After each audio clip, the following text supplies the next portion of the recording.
My DoorDash people, how are we doing? It is Monday. I just got off work, just trying to make it home in this traffic. But I did want to bring a new thing to you guys' attention. I don't know how new it is because I haven't paid attention to that point like that, and it's from your rating screen. They have now added a shop and deliver rating system for you shop and deliver people. So this is news to me. I don't know how long it's been there.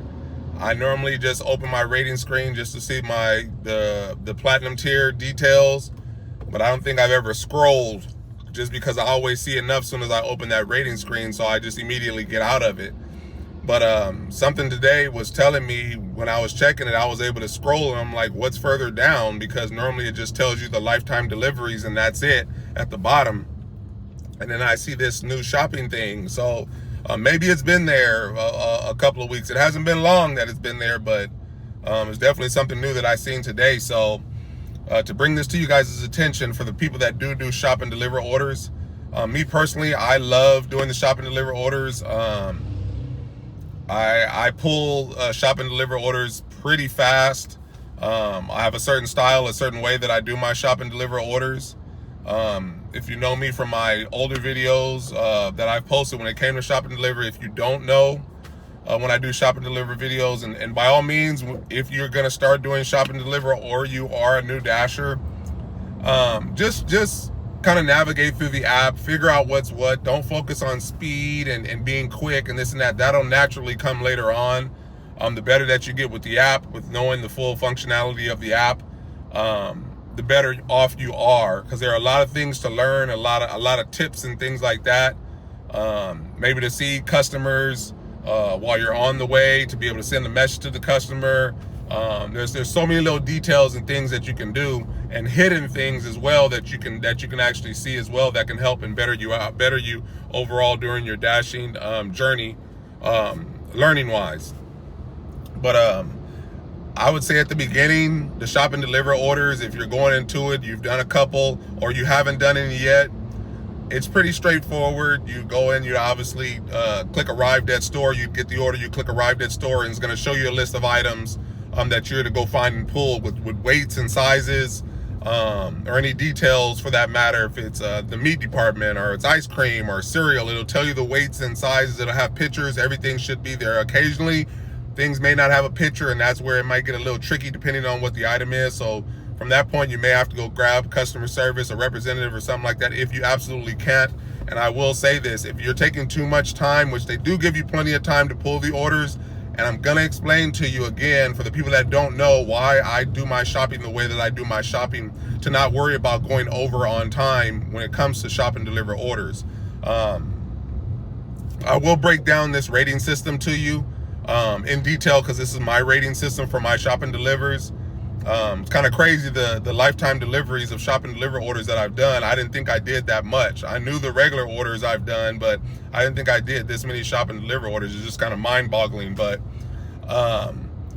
once you get used to the system when you're doing your shop and deliver orders, just to be quick about it, me personally, what I suggest you do is, when you do get your orders, when you do get the order and you accept it, there is actually no button you push to click that you have to arrive by.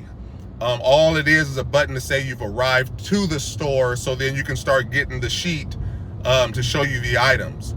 So it's not necessarily that you have to click arrive to store. Now, before you click arrive to store, there's a way that you can see, if you push the little 3 lines at the top left and you click on the customer, you'll see, for instance, you'll see Vons as the store and you'll see the customer. If you click the little 3 lines at the top left, you'll be able to see Vons as a grocery, and you'll be able to see the customer.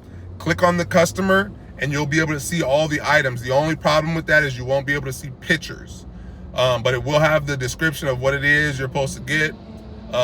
It'll have original Lay's 10-ounce bag, or it'll have Farmer John original 8-pack sausage. The details will be there, it just won't be the picture. So with that said, when you see that and you haven't clicked arrive at store, Now, they may give you 30 minutes to pull the order. If you don't click arrived at store, the timer doesn't start for you to start shopping yet. So my suggestion is, once you get familiar, maybe pull the order like normal. Once you get it and you get to the store, click arrived at store, and then actually start doing your shopping, scan things as you find them. Get familiar and doing it the regular, normal way. And if that's how you like to do it, it's totally fine. Me personally, over time, like I said, I shop very fast. I've done this so long.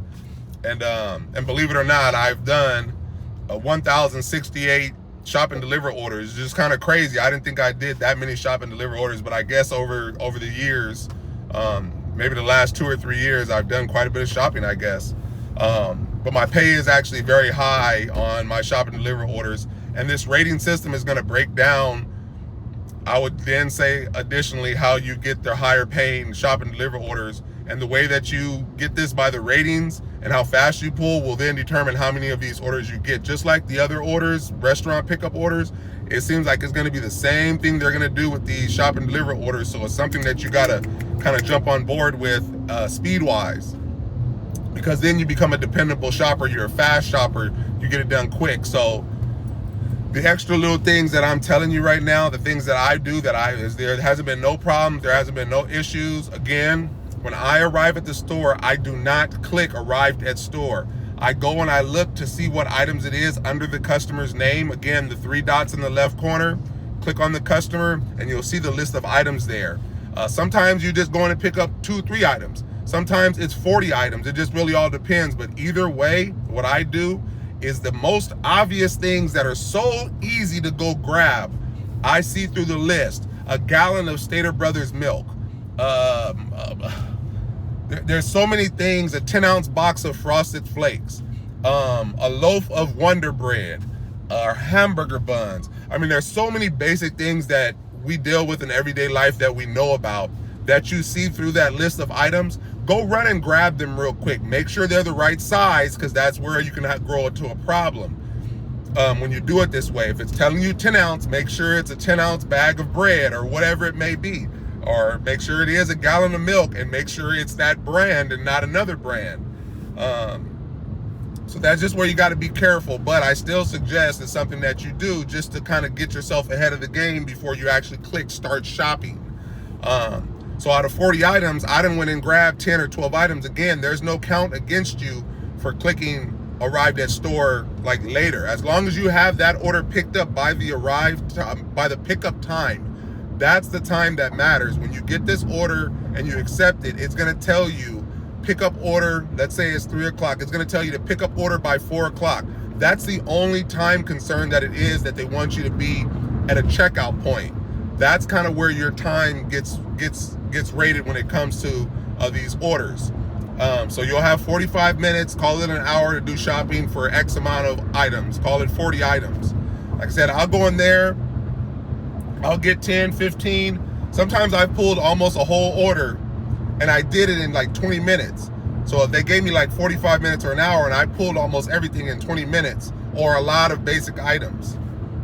With that said, when I finally, at a point that I wanted to click arrived at store, let's say 20 minutes in, I click arrived at store, then my counter starts. The actual shopping time that they give you, it starts at that time. So it's like they don't penalize you as you arrived at the store and you didn't click arrived at store. There's nothing that's penalized for you, because the only thing that you have to do is pick up that order by such and such time, not arrive to store by. It's not like regular restaurant pickup orders where you have to click arrive by and there's an on-time rating to the restaurant. Here you just pick up the order by time. So I'm able to run in there, do a little bit of shopping, get some things ahead of the game inside my basket. So then when I do click arrived and the items come up, I just find the things that I've already pulled and I'm just scanning. Boom, boom, boom, boom. I didn't scan 10 items in a matter of 30 seconds or whatever it is. And then I have all this time to finish my shopping. Now, when I say go in and get a few basic items that you may be able to grab real quick, that does benefit you because the timer hasn't started yet for your shopping. Maybe you're buying yourself time later on for some items that are hard to find, so you don't go over your time that they give you. or whatever it is. So I call it a little loophole. There hasn't been any issues. I haven't had any problems. Nobody's called me. DoorDash hasn't said anything. My shopping's been great. I get a lot of top shopping orders, pay-wise, and the distance is short. Of course, my overall ratings, just being in the platinum tier, are all 100%, and I think I'm almost pretty much to a 5-star rating. I think it's like 4.98 or something like that. So that's never really perfect all the time. Every now and then I get to a 5, but there's somebody that'll give you a 4 rating for any oddball reason. Not that I did anything, generally speaking, wrong. It's just they had a bad day or something. I don't know. But I don't worry about the customer rating as much, because I know it'll never go below like a 4.95. But when it comes to the shop and deliver orders, just try those things. Like, once you get comfortable with doing it the normal way, so maybe like the next time, go in there, do what I said, go in and find you a couple basic items. Now, of course, if there are no basic items and you don't know what any of this stuff is, go on and click arrived at store, so you can start seeing pictures, you can start getting an idea of what this stuff looks like, and you go on and do your shopping. It's not a big deal. They normally give you plenty of time to do your shopping, so it's not necessary that you have to go in there and try to find something before you click arrived at store. I don't want you to be under pressure that you got to go find something. I'm just saying, once you get comfortable shopping, like I said, I'm a thousand shop and deliver orders in at this point for a lot of the grocery stores in my area, so I kind of know where a lot of stuff is in the store. I've pulled almost everything in the store, almost. Nowhere near, I would say probably 50 to 60% of all items in the store I've pulled before. So you just have an oddball of 30% of things that you don't pull on average, so you may need to see pictures or something like that, as we personally don't all shop and buy everything in the store, so you wouldn't know where everything is at. But with that said, like I said, it helps you out. It betters your time that you can pull the order, and it makes you look good, or whatever it is. At the end of the day, there's not a DoorDash representative sitting there at a computer watching the time. It's all computer generated. It's all computer done. So all it knows is you're pulling stuff and you're scanning, pulling stuff and scanning. I don't care how quick it is. So then they look at you like you are a dependable driver. Now, at the end of the day, however you want to look at it, if you got the people that want to talk smack because I do things in a little loophole way, at the end of the day, I still have that order picked up by the time that it said. So I'm really not doing anything wrong. I'm just not having my counter started until I've maybe pulled a few items or whatever, which they didn't say you couldn't do, and obviously you can, and I'm not been penalized for it. So in all these years, with 1,068 orders, ain't no big deal. I think their concern is to make sure that you have that order picked up by the time they say. So like I said, all you do is get yourself ahead of the game by going in there and trying to pull a few basic items that may be on the customer's list. And that's it. Otherwise, if you don't, just pull it like normal, and you'll be set to go. But over time, you'll get what I'm saying when it comes to these. These are our big added feature of additional income. For you new people, just reminders out there. They're obviously, you be in the platinum tier, you have access to the large order program, which then gives you catering size orders. Most of the time it's just orders that are close to $80 and up. So not necessarily like catering, like huge orders like that. Occasionally a catering order may be huge to that point, but normally for my catering orders, they're normally no more than 2 catering bag sizes or whatever it is in terms of food. But normally I get orders that'll be $80 to $100, and they just might be a couple of restaurant bags or something like that. But it just seems like because the cost of the food, they'll consider it like a large order or whatever it is, and that's where I'll get a huge payout, anywhere between $25 and $75 that I'll get with these orders. So with the platinum tier, you have the large order program that you have access to earn more money when you get to that point. On top of that, not having to schedule. That is the biggest perk for me, aside of being paid, for the most part, the top offers that I can get. The biggest thing for me is to not have to schedule. Again, that makes a world of a difference, because at any point in time, you can get up, get in your car, press sign in, even in a grayed out market. In a grayed out market, they still have orders. And if you're in the platinum tier and you sign in, you would be able to get those orders over other people that are scheduled. It is unfortunate, but you are able to get in even in a gray market or black market, however you want to look at your mapping system. There are orders during that time. Is it busy? No, it's not busy, but orders do come through, and you will get a lot of them over somebody in a possibly lower tier. It just sucks, but that's the perk of being in the platinum tier, unfortunately, that you can sign in at any given time, no matter how busy or not busy it is. There's always orders all day long.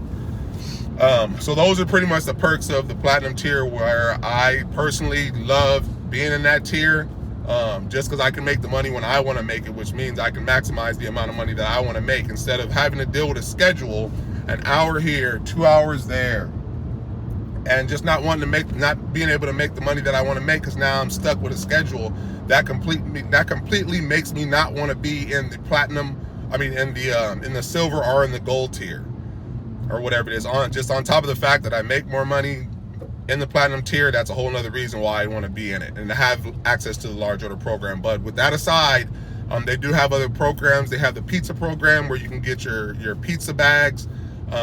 Occasionally, regular Dashers will get orders for pizza. At the end of the day, they need them to get picked up. So it's not necessary that you have to go and get a pizza bag. But once you verify with DoorDash that you do have a pizza bag, those orders generally get pushed to the pizza delivery drivers that have bags that are verified through DoorDash.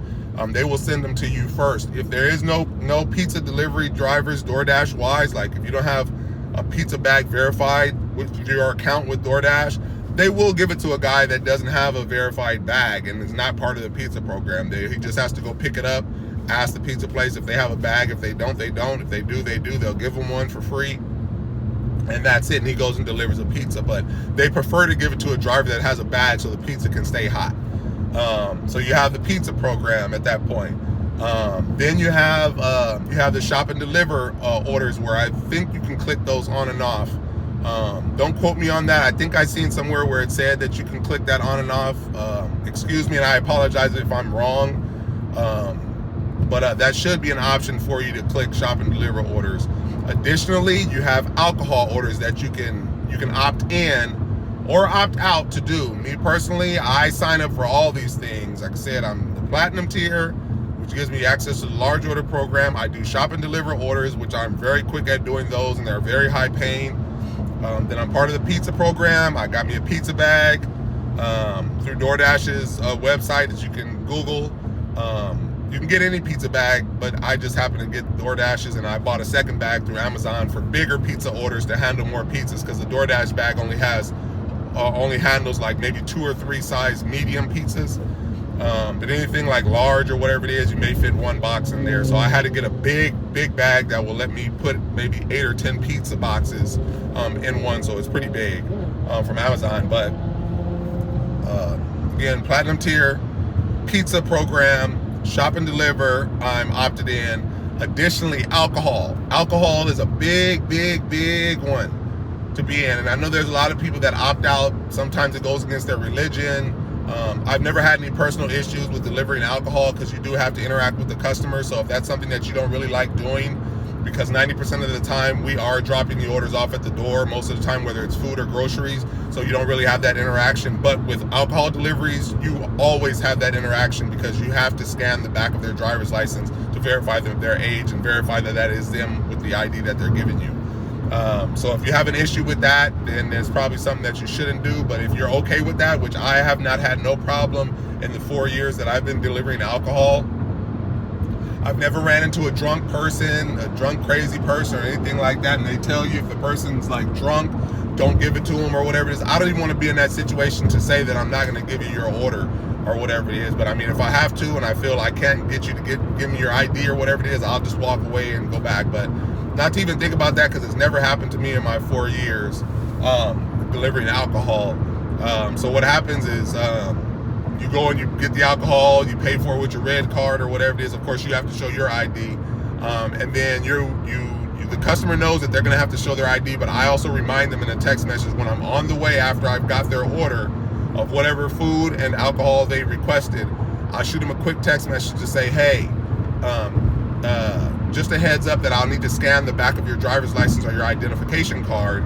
And that's just to give them a heads up. That way they can already start getting it ready, because time is money, people. Time is money. The quicker you get done with these orders, the quicker you're back on the market to receive the next order. So if you're just one out here just slouching around, dragging your feet, and you get an order or two done in an hour, while the next person, or while me, I'm getting 3 to 5 orders done in an hour, and that's how I'm making anywhere between $30 and $60 an hour. So with this job, you got to have the urgency to pick up and move as fast as you can without hurting yourself. Nobody's telling you to run. Nobody's telling you to speed or anything. So you have that. So with the alcohol orders, there's not a lot of people that's opted in to do alcohol orders. So if you are able to get into that and you don't mind it, that's another offer that comes to you that other dashers that aren't opted in won't get. So it's like, as soon as I sign in, I'm getting I'm getting alcohol orders, I'm getting shop and deliver orders. Of course, I get regular food orders, but it's like, it may not be nobody in the area that's opted in to get alcohol. So as soon as I sign in, it's like alcohol, and those orders are tipped pretty nice too, because it's alcohol that you're picking up for people. Again, I haven't dealt with anybody that's been drunk or anything like that to where I have to worry. And then sometimes those get mixed in with grocery orders, shop and deliver orders as well. So and this is a point, if you're not opted in to do shop and deliver orders, you won't get the alcohol orders. Of course, you have to be opted in to shop and deliver to get the alcohol orders, because you can't say, oh, I want to be opted out from doing grocery shopping, but I want to do alcohol orders. You can't do that because it's considered still a shop and deliver or whatever it is. So that is one big thing that you will have to deal with, where you'll have to do other grocery shopping and not just alcohol only.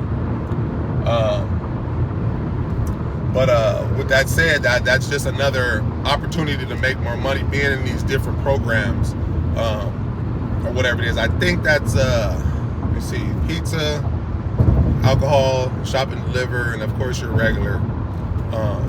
Yeah, I think that's just about it as far as the program goes for the extra money. So I know I got taken off subject as this was about the rating system for the shop and deliver, so I do apologize, but just once you start talking about a subject, you kind of don't want to stop off in the middle of it, because people would want to request more information. So I just wanted to kind of finish up what I was saying. But if you made it this far, I do appreciate it. Thank you. Like I said, I'm more informative to let you guys know certain things. A lot of you guys are all veteran dashers where you already know or whatever it is, but if you have stuck along through the video to this point, I do appreciate it. Thank you.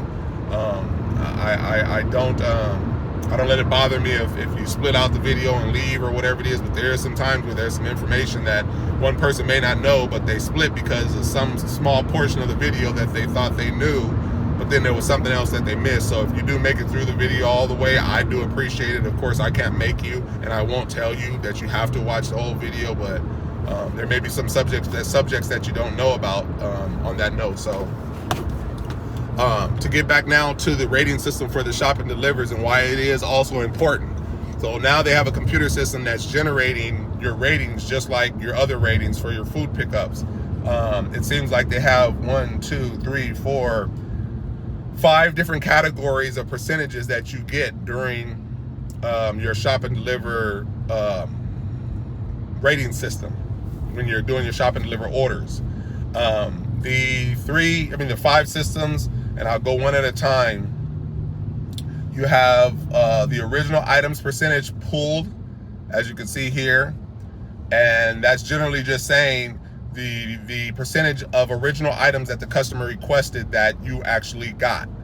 Then there's that percentage. So my percentage obviously is 88%. Obviously I'm sitting right under the pro level, and I have a little issue with the way that this percentage is or how they give it based on the original items, and we'll get to that in a little bit. So you have that one. So then the next one you have is the total items percentage pulled. So then you have a percentage there, which mine, I think it's like 98% of total items pulled when it comes to doing the shop and deliver orders. Then the third one is your substitution issues, which I have a 0% for substitution issues. So that's just basically saying if there's an item that a customer wanted, they had a substitute in there, or maybe they didn't, but I requested that they possibly find a substitute, or they had put in a substitute for the item, the original item, and I was able to get that item. That meant there was 0% of substitution issues. So I've never had an issue where a customer complained that I didn't get the right substitute, or that I didn't offer them a substitute option. So I have 0% issue when it comes to that. Then you have the next one, which is quality issues. Obviously, that's pretty straightforward. Quality issues in the sense of all food that you're getting, from boxes being torn to maybe glass being cracked, something leaking, more maybe the bananas were too ripe, or the quality of them wasn't good. So it's also important to make sure that you're looking at whatever item you're getting. Make sure it's not has razor blade slices in it, like maybe the cereal boxes or flour or sugar or something like that. Make sure nothing's leaking. Of course, all your produce, try to get the best produce that you can. Kind of shop as if it was your stuff. Obviously, it's more important to obviously try to shop when like you're shopping for yourself, and you get the best of the item that you possibly can. So that's where it comes to quality issues, which again, like I said, is 0% that I have with that. And then the last one you have is items that are wrong that you've pulled. I kind of don't see how this can happen when you pull the wrong items, because you have to scan. You have to scan these items. Now, the only time that I feel you can get an item wrong is if you are pulling an item and it's wrong, and you scan, at some point it's going to tell you, I have the correct item. It'll tell you scan again, and right below it'll tell you I have the correct item. That's where you can manually take a picture of the item and click add to cart. Now, the reason that this happens most of the time is because the barcode system is not matched up with DoorDash versus the grocery store. So occasionally you'll get a barcode that just won't work. There's a lot of times where in the cookie or dough of the cookie department, where their store made cookies are, maybe their fruit containers that they make fresh fruit, diced, sliced up fruit, stuff like that. When they have to print those labels out and put them on the packaging, sometimes those barcodes don't scan for some reason. Like, I'll sit there and I'll keep playing with the camera and they won't scan, so I don't waste my time trying to do it. So what happens is, like, if you try to scan it, it won't scan.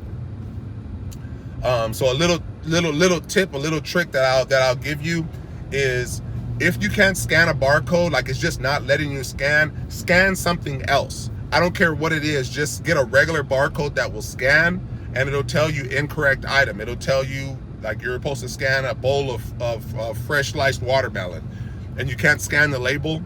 Scan whatever, something you have in your basket. Again, just scan, or whatever nearby, just scan something that has a regular barcode that will scan. So scan a box of cookies or something like that. It'll say you scanned the incorrect item. Scan it again, and then that's when it'll tell you I have the correct item. When you click I have the correct item, that's when it'll prompt you to take a picture of the item. That's when you take a picture of that bowl of watermelon. Don't take a picture of the cookies, obviously, but just so you know, don't take a picture of the cookies. You're just trying to get it to the point where it's allowing you to take a picture now, because it won't do it for maybe 2 or 3 scan attempts of something. Obviously, you can't scan the original barcode, and it's gonna happen. I'm telling you right now, you're gonna come across an item that you're not gonna be able to scan. So remember that. If there's anything that you remember, don't go running to customer service to ask them, hey, why isn't this scanning, this and that. Just telling you, find anything else to scan, try it a couple times, then it'll be able to prompt you to tell you to take a picture of the item, and that's when you take a picture of the original item and you add it. It'll tell you add to cart, and you'll say yes, and it'll manually add it to the cart without worrying about it actually being the barcode you scanned. So that is the only time where this percentage, when I say items wrong at 0%, this is that time where I can imagine you can have a percentage of items that are wrong. So maybe you want to get that 8-ounce bowl of watermelon slices, but they wanted a 30-ounce bowl, and you took a picture of the 8-ounce and you got the 8-ounce. That's when it can be put in that you got a wrong item, because you weren't able to scan it, you grabbed the wrong size, and you took a picture of the wrong item, and that's where they could report you. Not something I want you to big time worry about. Like I said, make sure you get the right sizes and just get something to scan, and then you can take a picture of that item and make sure that it's the exact item. When you start doing it where you have to take a picture, please make sure that it's exactly what the customer asked for, and you're not substituting something in unless they're asking you to. But make sure if it's the original item to do it that way. So that's the only thing that I can think of. So those are the 5 categories. Again, original items percentage, total items percentage, substitute issues, quality issues, and items wrong. And again, at the bottom of that, you'll see a lifetime of shop and deliver orders. Again, mine is 1,068, and this is my whole rating system here for my orders. Now, to get back to that first row of rating, ratings, it's the original items percentage. Mine's at 88%. It's telling you to get to like 91 or 92% if I'm correct. I will put that back up right here in detail for that line, because you can click each individual one and it'll tell you what it is that they want you to be at, to be more on the pro shopper's level. I'm a few percent from being a pro shopper when it comes to the original items found. Everything else seems to be like good and great, but when it comes to that, that's where I have a bone to pick with the original items, because as you can see, it's saying that this percentage is based on you getting the original items, and obviously you're not, so I'm having to substitute things in. So it's like, how is that my problem that the store is out of stock on something, to where now you're rating me a line, you're rating me in a line area that I'm getting a percentage because of something the store doesn't have in stock? Like, I don't get that. If the store doesn't have it, they don't have it. I have to get a substitute in, which obviously I have zero issues substituting items. But if the store is out of stock, how are you going to give me a percentage based on the original items found? If they're out of stock, they're out of stock. So that's where my bone to pick with the original items rating is going to be at, because I can't help it that the store is out of stock. So why should I be penalized with the rating system for the original items found? Again, this may not be a big deal or whatever it is. I at this level, I get paid very well for my shop and deliver orders. So I can only imagine if I ran into the top shopper or pro shopper area. I'm very curious now. So now I really want to try to make sure that I get all the items so I can get that 2 or 3 extra percent, so I can see what it's like being as a pro shopper, because it's already great right now. But I'm not going to stress about it if I sit around this 88, 89% deal here. So that's pretty much it, people. I think I've covered pretty much everything. This video got dragged out a little longer than what I wanted it to be, but as you start talking about different things, you kind of veer off, and then you have to complete what you're saying, just so people don't get left hanging asking for another video to now explain this or explain that. So I do apologize for as long as it got dragged out. I hope you guys made it to this point, especially you new dashers that just signed up or whatever it is. And if you veteran dashers that didn't know some of this information, now you do, and you have it in your head. If you want to try some of the things out, you can. If you don't want to, you don't have to. These are just things that I do during my DoorDashing journey that then makes me quite a bit of money or whatever it is. But I think that's about it. Again, you guys have any questions, concerns, good or bad, I reply to it all. If you know me very well, you know that I reply to down there every message that gets sent to me as far as a comment goes. And I'll reply to it good or bad. And you got a lot of haters out there. Every now and then I got to bring somebody back down to reality when it comes to my dashing, because this is my dashing journey. So I don't understand when people have problems and issues with the way that I dash and the way that I make my money, and it's a high amount there. I just feel like there's haters out there because they're not making the money, but it's like they've dug themselves into that ditch to where they're not making money, so they want to hate on somebody or not believe somebody that's actually making money. It's like, I drive totally different than you. I have a purpose when I'm out here wasting my time and away from my family. I'm out here to make money, not out here to sit and decline all day long. But that's totally up to each individual driver, what they want to accept, what they want to decline. I have nothing any kind of way towards one or the other, because that's your finances that you're dealing with, not mine. So all I can do is report my journey and what I do to make the money that I make, because there are a lot of people that are interested to know how I make the amount of money that I do make. If you look in previous videos of what I make quite a bit of money. I do not multi-app. I have no reason to. DoorDash is a sweet spot for me. I will never work for Uber, because I did work for them as a rideshare company, and they pretty much screwed us all over at a point of switching their profits to more than what they were paying us. Unfortunately, so I had to leave them, but I said I would never go work for them anymore, even in the Uber Eats sector. And like I said, DoorDash has been the sweet spot for me. So I've just been committed to DoorDash. I make a lot of money in a short amount of time compared to a lot of other drivers, so I just stick with it, and that's why I keep my ratings as high as they are, which they are 100%. I could take a screenshot, and possibly, as you can see right here, I run 100% down the board, and my ratings for a customer, like I said, between 4.5 and 5%, and 5-star, not percent, I'm sorry, 5-star rating. So I'm as high as it gets, and that's probably why I make the amount I make. Not to toot my horn or make myself seem better than anybody else, but it just is what it is. I have a strong work ethic with my day job. I have a strong work ethic when I'm out here door dashing, because like I said, I'm out here wasting my time away from family and stuff like that to be out here. I want to know that at the end of the night, when I do sign out, that I have made a goal of amount of money that I do want to make. I'm not under pressure to be out here. There are two different types of drivers. There's ones out here that need to make X amount of money, and there's people out here to make extra money. Me, I'm out here to make extra money. I'm not out here in any kind of pressure. So there is a difference on how you choose to accept and decline orders. There's also a difference of what type of vehicle you have that you're out here using when you're driving these to accept these orders. So it's kind of tricky when it gets to that, because it's like, this ain't the job for you if you're worried about miles in your car and this and that. Like, it's just not to pick this type of job and your car is not in the best condition, or you're concerned about miles. It's like, don't do this job, and do what you want, but don't do this job and complain about the miles and the pay and this and that. But more the miles part, because you don't want to drag your car down.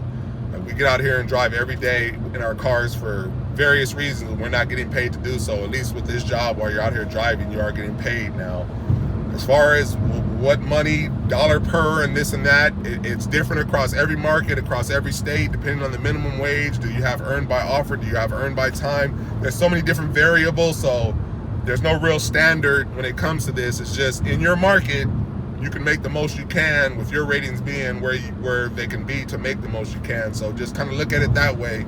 Don't follow the next person's rating system, or follow the next person's downfall, or don't assume that you can make this over here with this person's making X amount of money, and then you end up upsetting yourself because you think you're going to make this. So it just really all depends, and it's kind of focused and narrowed down to your market. So as long as you understand that, then you should be good. So try not to get to a point to where something's standardized, because where there may be a request for it to be $3 per mile in one market, maybe it's worth $1 per mile over here in this market. Maybe it's a town that pays very low minimum wage and has a low cost of living, to where that dollar is worth it. So don't have a person where there's a market that dollar is worth it per mile, and you get them to think that $3 a mile is what they need to accept. Of course, we all want the more money. Of course, it'd be great. But it's like, that's where I don't want people to feel like one market or the other is a standardized market as far as what to make. There's no real number to this. I know in my area, I get paid like $3 to $7 per mile, generally speaking. And my trips are generally short. So when I do get long trips, my orders are costly in terms of what I'm paid, or whatever it is. So I normally don't have any orders over 5 to 7 miles or whatever it is. And like I said, I'm either getting paid between $3 and $7 per mile at a 5 to 7 mile order. So even at best case for 5 miles, I may get like a $15 order, and it could be up to $21 or whatever it is. And it goes up from there, especially when you're including tips and such. So that's with me, the way I drive. I bring a lot of customer service to this DoorDash game that a lot of drivers don't. Like, I think I probably, not overdo, but I think I do way more than what the average driver does, and it shocks a lot of customers to where I get a lot of tips. I don't require them. I don't depend on them, because the moment you depend on tips, that's when things fall apart, because then you stop getting tips, or you don't get a tip here and there, then you're cussing the customer out, or you're mad because you had to drive X amount of miles and they didn't tip you, and blah, blah, blah. So for me, I don't get comfortable with tips. I don't require them. I don't demand them. No, nothing. At that offer screen, as soon as you click accept, that's it. Like, you don't have the right to complain about something you had to do once you click accept, because if it didn't have a tip then don't depend on it at the end. All you can do is, in those type of orders, is work the best you can at the service. Pick up the order on time, get it delivered on time, and make sure you deliver it in areas that they want you to and not where they don't want you to. Just like I said, look at it like as if you were the customer, and the way you would want to be treated, treat that customer that same way how you would want to be treated. And a lot of the times you get rewarded with it. On top of that, you get a good rating, they'll send you a repeat customer or whatever it is. If it's a bad rating, they probably won't send you that customer again or whatever it is. So there's so many different things that you can do to try to better yourself. So with that said, I will leave it at that, people. This video has been stretched out long enough as it is, and I'm just driving, so it's not a big deal to me. But like I said, this was more just kind of break down the grocery, the shopping orders. It seems like they're going to start rating these now to determine, to put you in certain areas as far as giving you these type of orders. So if you're a shopper that takes a long time, you may not get as many offers or high paying offers versus a shopper that shops very fast. And me, I shop extremely fast. Like, I be moving. Time is money. You don't understand it. Time is money. I do have a video that explains this, how time is money. I said, get these orders, get them done as quick as you can, because then it puts you back on the market to get the next order. If you're still struggling around on that first order and you're doing 1 or 2 orders an hour, you're not doing too great. When you can probably do the 3 or 4 and maximize the amount of money you make per dashing hour for the most part. But again, you people that can't move fast, totally understand it. You handicapped people, totally understand it. But if you're well and able to do so, pick up the pace a little bit so you can make more money. Like I said, I'm only here to always give you tips and tricks to make more money. I will never be a person to come in and make you lose money or tell you to lose money. That's not my deal, even though sometimes it's a reality, but it won't be a reality from my channel.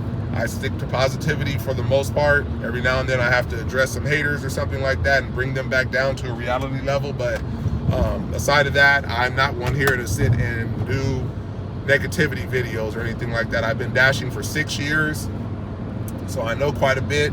I've always been top dasher before this tier program. So from day one when I started, I've always been the top dasher, so my ratings have always been sky high. Going into this platinum program, my ratings were always sky high, so I never had to start in the silver or gold tier. I went straight to platinum. And with that said, I think overall, I've never declined an order in 6 years, never declined an order. In total, I maybe have missed 5 orders, no more than 5 orders I've missed in 6 years. 5 orders in 6 years that I may have missed just because I didn't hear the order come through or something like that, that I then had to make up to get back to 100. But 0 declines. I have accepted every order, and because of that, I've been able to accept every order because my pay for all my orders have always been great. Always been great from day one. So I'm sure everybody that starts working for DoorDash at the beginning, you're doing great, you're accepting all your orders, and at some point there becomes I don't know if it's a greed for more money, or maybe because you're not getting tips, so you start declining orders, and then, like I said, you dig yourself in that ditch. It's very difficult to get out of, considering that there's a rolling 100 amount of orders that you have to go through to get rid of those declines. So without going deeper into all of that, your boy C-Moto, I am here always for you guys. Please put a comment down below if you guys have any questions, concerns, you want to thank me. But at the end of the day, I appreciate all you guys for watching, for viewing any subscribers that come through. Every now and then I do have to put a thank you out there for you guys, because without you guys, there is no me. This channel wasn't supposed to be built up to what it is, but because you guys requested more out of me, I brought more to you. And I think we're at a 2-year mark now with over 100 videos at this point, when it was originally just supposed to be 1 video. My first video was supposed to be the only thing on this channel just to help you guys out, about 30-minute video, and it's turned into what it is now with almost 4,000 subscribers later. So I do thank you, I do appreciate it. With that said, I will leave you guys edit. Anybody going out dashing tonight, please be safe, or today, depending on when I post this video. You guys be safe out there, make a lot of money, and I love to hear from you. So until next time, your boy C-Moto, you know what it is. Peace out.